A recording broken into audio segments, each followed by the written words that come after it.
तो समझ लीजिए मोदी जी भी नहीं बचेंगे, अमित शाह भी नहीं बचेंगे, इस्तीफा तो उसको भी देना होगा। 47 तक भाजपा सरकार रहेगा है।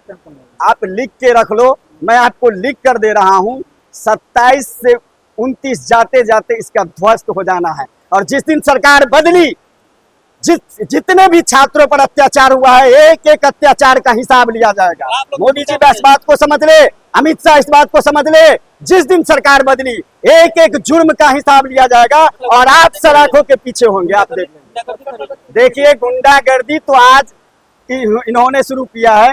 देश हमारा कितना शांति से चल रहा था, आप लोगों ने देखा। 2000 सरकार चेंज हो गई, गुंडागर्दी करेगा सरकार आ जाएगी। उसको गुंडागर्दी नहीं कह सकते हैं, उसको सजा कह सकते हैं। जैसी करनी वैसी भरनी। आपने गुनाह किया है, आपको सजा मिलेगी, इस बात को लिख लो। न्यायालय देगा, बिल्कुल न्यायालय देगा।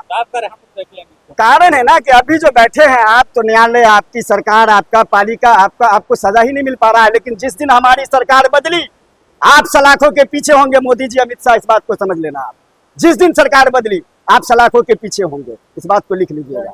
आप जैसे युवाओं पर जो लाठियां चल रही है, अभी सिवान में गोलियां चली है, इसको आप कैसे देखिए आप बेहतर जानते हैं कि यह अनपढ़ों की सरकार है। वो चाहता है कि युवा ना पढ़े। हमारे बिहार में आइए, जिस सिवान की बात कर रहे हैं आप, हमारे बिहार का दुर्भाग्य देखिए। हमें जो मुख्यमंत्री मिला है वो इतना अनपढ़ है, इतना गवार है कि वो एफिडेविट को हैफिडेविट बोलते हैं। महात्मा गांधी जी को कर्मकांड गांधी बोलते हैं। मतलब हद है भाई। वो चाहता है कि छात्र पढ़े नहीं। एक बात बताइए, जिस AK-47 को आपको आतंकवादियों पर चलाना था, घुसपैठियों पर चलाना था, उस AK-47 को आप छात्रों पर चला रहे हैं। ये कितने दुर्भाग्य की बात है, सोचने वाली बात है। और पत्रकार महोदय, आप लोगों से गुजारिश करेंगे और निवेदन करेंगे कि इस देश को डूबने मत दीजिए। आप लोगों के ऊपर है, इस देश के चौथे स्तंभ है आप लोग दलाली छोड़िए और कोशिश करें कि इस देश के जो मूलभूत अधिकार हैं, खासकर उन गलियों में बैठी हमारे माँ बहनें, छात्र, नौजवान, वहां तक इस बात को पहुंचाएं। इस देश के चौथे स्तंभ है आप। अगर आप गिरे तो जाहिर सी बात है इस देश का चौथा स्तंभ गिर जाएगा, फिर देश नहीं बचेगा। चौधरी जो मुख्यमंत्री थी और गृह मंत्री है, उन्होंने कहा है हम इसकी निंदा करते हैं 47 का, और हम उस पे एक्शन लेते हुए उसको हटा दिए। देखिए, हटाने से काम नहीं चलता है। पहले आपको सोचना होगा। आपने जिस छात्र पर पहले गोली चलाई, उस छात्र पूरी तरह से घायल हुआ है। पता नहीं वो बचे ना बचे। मैं तो उम्मीद करता हूं और भगवान से प्रार्थना करता हूं कि हमारे छात्र सेफ रहे, बचे, क्योंकि आगे भविष्य है, वो देश का अगला IAS हो सकता है। जिस पुलिस वालों से गुंडागर्दी आपने सम्राट जी चलवाया है और जिस पर गोली चलाया है, वो कल का IAS था बिहार का। आपने क्या कर दिया? आप किस सजा की बात करते हैं? आपको सोचना होगा। आपको तो इस्तीफा देना चाहिए।